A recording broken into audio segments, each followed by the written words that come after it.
Eric Bakker, the naturopath from New Zealand. I say it every time. Thanks for coming back and checking out my video.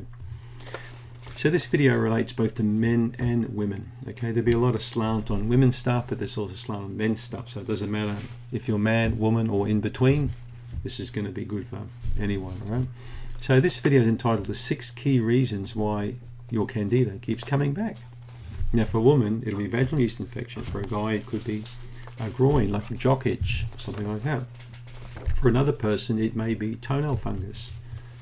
For somebody else, it could be a skin problem. Okay, so there are many ways that yeast can present itself and create problems for you. You know, the owner of the body. So let's take it from the top. What do you think the number one reason is why many people keep getting Candida back again and again? And it's antibiotics is number one, all right, or medications. So there are various medications that can cause problems. But if you're taking a pharmaceutical drug every single day, or if you're taking antibiotics 3-4 times a year or regularly, that could be one of the key reasons why the Candida keeps coming back. All right? Because remember, antibiotics allow yeast to thrive in the body. They don't touch yeast, they take out bacteria. All right?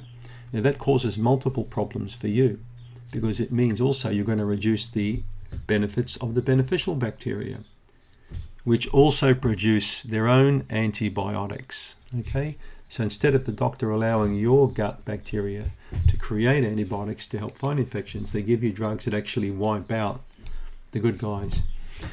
So it's a bit like the US going to, you know, be at war with another country, and the army actually starts destroying itself. Okay, all the soldiers start getting shot by other soldiers, and of course, you know, the army gets rendered ineffective.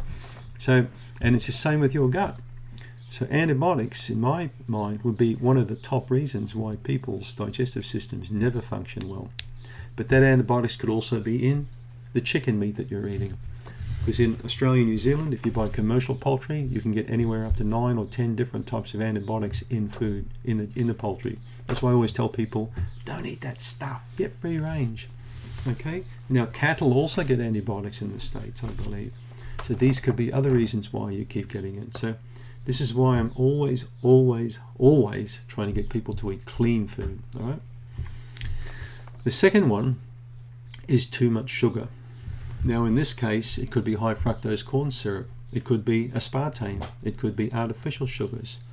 But it could also be the prebiotics, okay, that people are getting, like the sugars like inulin or FOS, fructooligosaccharides.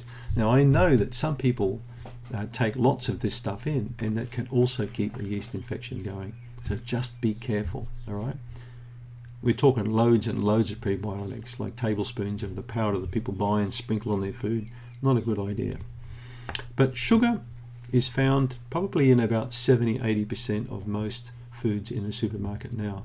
That's why it's good for you to make your own food, because sugar is one of the number one things that Candida loves to feed on. Okay, it's empty, it's hollow, it's a carbohydrate it can instantly work on, and it loves it, it thrives on it. When you take the sugar away, the Candida won't be happy. All right. The third reason, I think, is alcohol. Alcohol is one of the key reasons why Candida can keep coming back again and again for many women. Vaginal yeast infections. I've given up counting how many women I've seen with vaginal yeast infections that were drinking wine most days. Right? So if alcohol went away initially when you did your treatment, but then it slowly crept back again, it could be one of the reasons why you can't shake that yeast infection, or you can't shake that jock itch. If you're a guy always sitting there with a can of beer in his boiler suit after he's done a hard day's work in the garage, motor mechanic, or a guy who does welding, or someone like that, you could be a maintenance engineer. Or you could be, a lady walking around, as well. We'll talk about the clothing thing in a minute, but there could be reasons too. So alcohol often accompanies high stress jobs or high stress lifestyles. So think about it. Coffee and tea, excessive coffee and tea can also be one of the reasons why. But think about that. And people who drink a lot often don't eat really that well as well. So then the sugar comes back in. So just be careful. The fourth one is clothing and hygiene.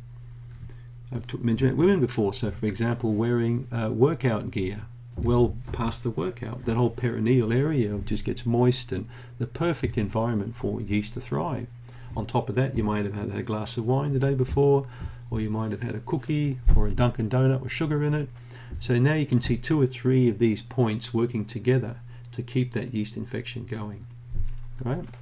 So cotton clothing. And with guys, for example, I say shower twice a day. When you get up in the morning, before you go to bed at night, and always wear clean cotton underclothing. Never wear stuff twice. Allow air circulation. All right. So it's all about environment in those cases. With feet, kick your shoes off. You'll always get toenail fungus if you leave your socks and shoes on for, hours and hours. I saw a guy at the beach the other day walking around in shoes and socks on the beach. I felt like throwing sand at the guy. So he would run and hopefully lose his shoe and get a soaking wet sock, but it just shows you it's a crazy thing to do. Yeah. The 5th one is hormonal. This is particularly for women. All right, taking the oral contraceptive pill. Synthetic estrogens are linked, for example, with a continual yeast issue. All right, but also menopause, pregnancy, these things. These are one of the key reasons why it may be coming back. You could have a heavy cycle. You could have far too much estrogen, and they can really push your body into a Candida state as well if it's pre-existing. So maybe that needs sorting out. Maybe you need another type of oral contraceptive, or you need another, like a barrier method or some other way, all right, to preclude that. The 6th one is weakened immunity. This is a very common one for recurring Candida. Stress, poor adrenal function, poor thyroid function, lack of iodine in the diet, lack of vitamin D in the diet, not sufficient vitamin C. There are many reasons why you could have a weakened immunity, and a weakened immunity makes you a sitting duck for a Candida infection. Happened to me, happened to a lot of people. All right, the immunity just got progressively worse, and an antibiotic came in, kapow, bad Candida problem. That's how it can happen. And of course, with high stress, bit of alcohol, low immunity, I mean, it's just a matter of when is it going to happen.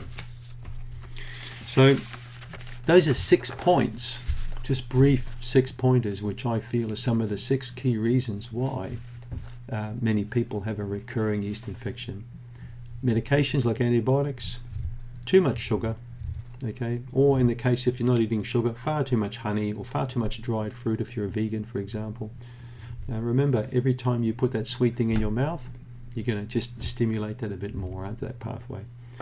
The alcohol, we talked about that. Too much drinking, not enough time, days break between drinking for your gut to really respond. And of course, the hygiene, the clothing, the nylon clothing, not changing clothing properly, not bathing sufficiently, things like that. Also, with the 4th one, I would say put a few drops of Australian tea tree oil in your shoe. There are different ways you can use that. And of course, the hormonal problem, cycle out of control or taking the oral contraceptive pill. And the last one, the stress, okay, lowering immunity by default, creating thyroid conditions, creating adrenal issues, leading to sleeping disturbances, leading to emotional lability, like being emotionally all over the place. So pick up on those and see if any of those really relate to you. Thanks for tuning in.